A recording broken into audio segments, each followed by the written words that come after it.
Live from our 7 Tasmania studios, your nightly news with Kim Miller begins now. Good evening, everyone. Tasmania's borders will stay closed until at least December 1st, following a shock announcement by the Premier. For more, we're joined live by reporter Sean McComish. Sean, what has prompted this extraordinary decision? Well, good evening, Kim. Well, uncertainty over the situation in Victoria has again put the brakes on our border hopes. Health authorities and the Premier are essentially playing the waiting game. There is an argument that a reopening date further away will give the government and business more time to prepare. Groups like the Australian Medical Association say the move is tough but necessary. Of course, it's still a heartbreaking decision for many, especially those desperately waiting to see family. Today, the Premier even spoke of the pain of taking phone calls from Tasmanians trying to attend funerals. But as we're about to hear, he insists the drawbridge needs to stay up. Dropping a bombshell on the first day back in Parliament. Our borders will stay closed, with restrictions remaining in place until at least the 1st of December of this year. It's hoped the move will allow Victoria enough time to win its virus fight. Time for Tasmanian businesses to prepare for an open border, and time for the community to build trust in future travel measures. 2020 is the year we never dreamed we would have. It's tested our state and our nation in ways none of us had previously imagined. $7.5 million will now be pumped into tourism vouchers, aiming to keep Tasmanians exploring their own backyard. $100 vouchers will be available for commercial accommodation midweek and $50 for attraction every day of the week. We want Tasmanians to experience this wonderful state and support these businesses. The major parties are backing the border decision. Absolutely the right thing to do, and will be supported by the vast majority of Tasmanians. We obviously understand the decision that the Premier's made today with respect to borders. But both Labor and the Greens have slammed the government's handling of the essential worker process. Now State Growth will view applications before they're given to the State Controller for approval. I think it's welcome acknowledgement that the process isn't as robust as Tasmanians would expect, and that there are legitimate concerns that mainlanders have been coming into this state to perform work that could be undertaken by Tasmanians. Meanwhile, the government has accepted all 64 recommendations from an interim report designed to help Tasmania on its road back to recovery. And Sean, thanks for the report there. Now, what's been the reaction from the state's tourism sector? Well, Kim, shocked operators say they understand the decision and they're still trying to find ways to keep afloat. We're in Salamanca tonight, which is still so much quieter than it was before the pandemic. And as Louise HOBART reports, the industry remains optimistic and above all confident. Another blow for Tasmania's hard-hit hospitality sector, an industry already grappling with the global new normal. Everyone, we're in all this together. It's a matter of finding ways of changing things and adapting to the new norm and find ways of whatever works for each business. The Premier meeting with those from the bruised sector little over an hour after making his shock border announcement. Here at the ASTOR Grill restaurant, owner DONIZ says he's trying to look at the bigger picture. I think the whole industry would like the borders to be open, but then we've got to be realistic. What's more important at the end of the day. But the news comes in the wake of an already testing and unprecedented year for hospitality. I already know several businesses that have shut down already, and I think it would be more that would be in the same case into the future. So really is about the safety of the majority. Day at a time, I guess. Wait to see what comes over the coming months. The tourism industry left shell-shocked once again. The peak body saying while businesses understand the decision, the overall reaction is concern around the future. Some operators are philosophical, some are very angry, and some will be, I guess, contemplating, well, what does this ultimately mean around summer? I guess we still have a glimmer that summer might be possible. We just have to obviously see how things develop. I just don't know if we can continue to live in a cocoon bubble, separated from the rest of the country, and particularly those states that do seem to have got COVID under control. But for now, businesses have one message for Tasmanians. Hopefully we can see people supporting the industry and keep moving forward into the future. Louise HOBART, 7 Tasmania News. A man has been charged after allegedly leaving hotel quarantine to visit a nearby food outlet. Police say the 36-year-old arrived from Queensland on Monday and was in hotel isolation in Hobart. He then allegedly left his room through a window late last night and again this morning. The man was arrested and charged with 2 counts of failing to comply with the direction of emergency management worker. Authorities say there's no evidence the community has been put at risk. More than 100 millimetres of rain has fallen in some parts of the state, bringing welcome relief. The Weather Bureau says more is on the way, with flood warnings in place for several rivers. The South Esk River broke its banks. Locals stopped by to take a snap of the rain-ravaged park in Evandale. Every time there's a weather event, I don't know why, but I just love seeing the river. I think a lot of the locals just come down here all the time. So when it's flooded, you see all the cars are pulled up, we just come down.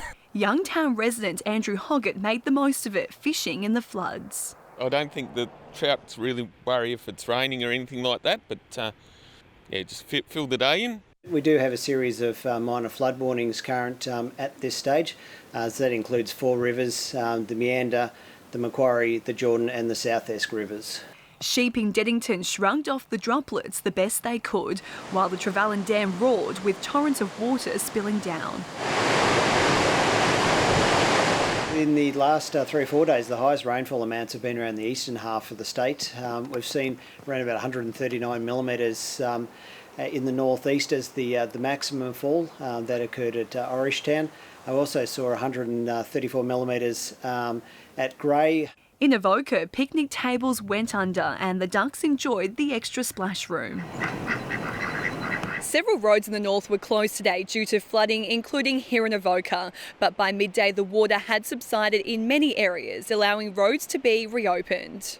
The Weather Bureau says more rain's on the way. Look, in the next 6 days or so, most of the rainfall is around western parts of the state. So we're looking, broadly speaking, 25 to 60 millimetres about the west. It was a timely award for Blessington's Ian Dickinson, who was recognised today for recording rainfall for 50 years. Not long after I'd been there, we had a serious flood and I wasn't at all familiar with the catchment. And I had to swim to get some of my cattle out and I didn't enjoy that experience at all. So I thought I'd best get to know the catchment and the rainfall. The 76-year-old says he doesn't plan on giving it up anytime soon. Oh no, unless my health gives out or my wife convinces me to retire and move away. Letitia Wallace, 7 Tasmania News. The Royal Hobart Hospital's new mental health unit will be temporarily relocated. The government says a blocked waste drain has caused water damage to the ceiling of the inpatient unit in K Block. Patients will be relocated to the former mental health unit over the next 24 hours. The move will see capacity reduced from 33 to 30 beds. Repairs are expected to take several weeks. The Tasmanian Boat Building Company is bolstering the state's reputation as a leader in the defence industry. Goodwood's PFG Group has officially launched a new class of sea boats, which could soon be used by the Royal Australian Navy. This is the Sentinel, the latest range of vessels to come out of PFG, one already making waves. It's the right product for defence, for the future of defence technology in tactical watercraft. Specialised technology securing this company as a possible new leader in defence. Evolved our design of the vessel over 25 years and to get it to the point where we're ready to put our hand up and say we're defence ready with a world-class product is really very exciting. One example of the enormous capability we have in Tasmania in the advanced manufacturing space and the defence industry opportunities that we have in Tasmania. PFG currently vying for a contract with the Royal Australian Navy. Its CEO says there's money in projects which have been fast-tracked because of COVID. The opportunities for our vessels in the tactical watercraft on the back of big ship programs is quite huge at the moment, unprecedented. Yeah. Here is a company that is highly capable, highly innovative and defence ready. PFG's boats are already used by police across Australia and in fishing and aquaculture. The newly developed technology on the Sentinel said to make them almost maintenance-free, with less crew injuries because of certain materials. HDPE is its vibration-absorbing properties, so there's less transfer to the operators on the vessel of the slamming and jarring that occurs as you push through the waves. The builders now eager to see this locally made product shipped right across Australia. Louise Hobart, 7 Tasmania News. An operation which claimed the lives of a dozen diggers in the Vietnam War has been remembered at a commemorative service in Hobart. Littered with landmines, Operation Hammersley posed extreme danger to those who served. Such is the poignancy of the Vietnam War. Front of mind for Tasmanian veteran Stephen Cocker at today's memorial was his fallen mate, a man named Jimmy Barrett, who, after avoiding an initial mine blast during Operation Hammersley, stepped outside a cleared area. And that's when he stood on the second mine. And he and another 5 went.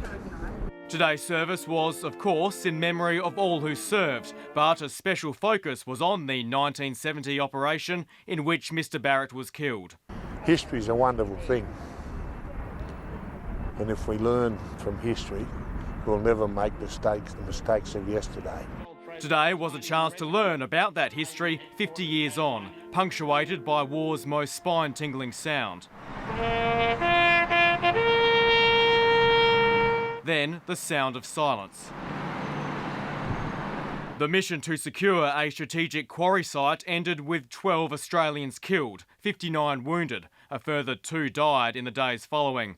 Hammersley would be the last battle Australia fought in Vietnam's long, high mountains. Mainly because it was considered such a stronghold and because of the amount of deaths that were caused, the Australian government decided that it was more or less a search and destroy operation rather than a major operation in the future.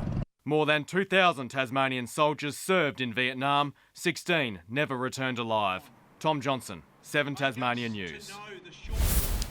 A groundbreaking new program designed here in Tasmania is set to change the way businesses undertake pre-employment checks by making them much more efficient. The program, called Q-Screen, is in the final stages of development and is almost ready to hit the market nationwide. One goes into it, you can actually look up a specific job in an industry, see what the risk profile is, and then it'll build a set of questions around that for an individual to actually match their profile against it. So this sort of program is unique, and that is why we as a government sought to partner with it to get it commercialised, because we believe it has very real application in the employment field. The federal government has provided funding of $385,000 to support the program's growth. The Hawks and the Roos have conceded any hope of playing in Tassie this year are gone. Local footy is still going ahead though. North Hobart will avoid sweeping changes after another loss. The TSL's rising star was brought down to earth with a 3-goal loss to the lower-ranked Pies. The pretty obvious one is we didn't adjust to the conditions, but to Glenorchy's credit, they were harder at the ball than us, particularly in the first half, and we tried to play our normal style of footy. The D's took until the second half to score a goal, but don't expect a vastly different side this week against Clarence.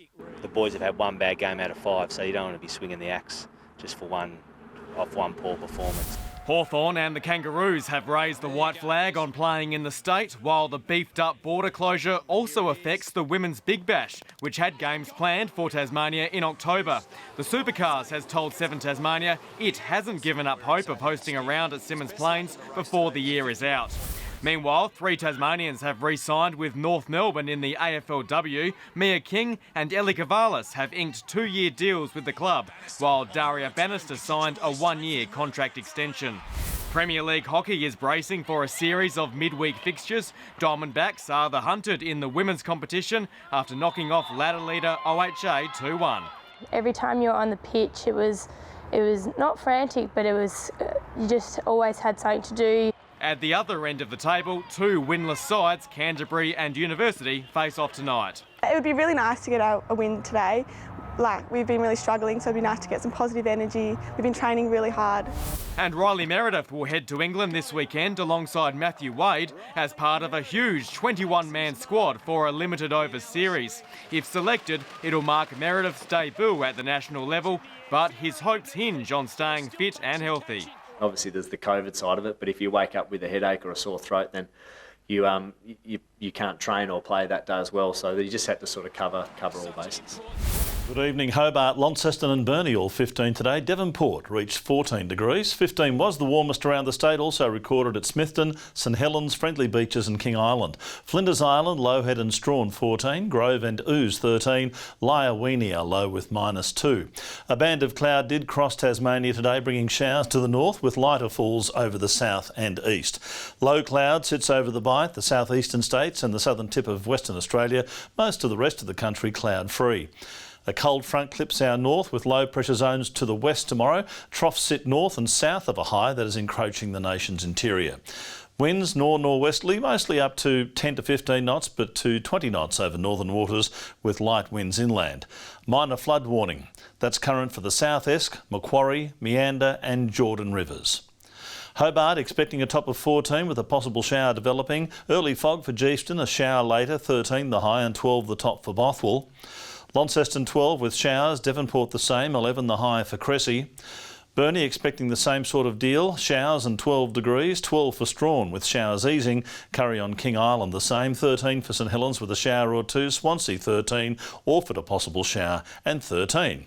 On Thursday mostly sunny over the east with showers elsewhere. Later over the south though, snow to 500 metres, another fall of snow to similar levels on Friday as showers extend across the state, and on Saturday a few more showers clearing early from the north and northwest.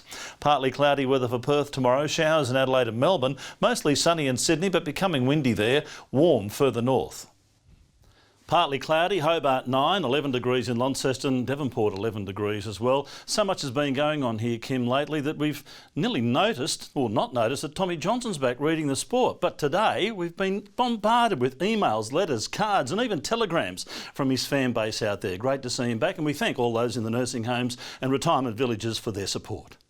I was going to say he must have a very big family and loads of cousins, but could be coming from anywhere. We love to have Trust Me Tom back on. Well, that's all we have time for this evening. Thanks so much for your company tonight. On behalf of Murph, Tom and myself, good night.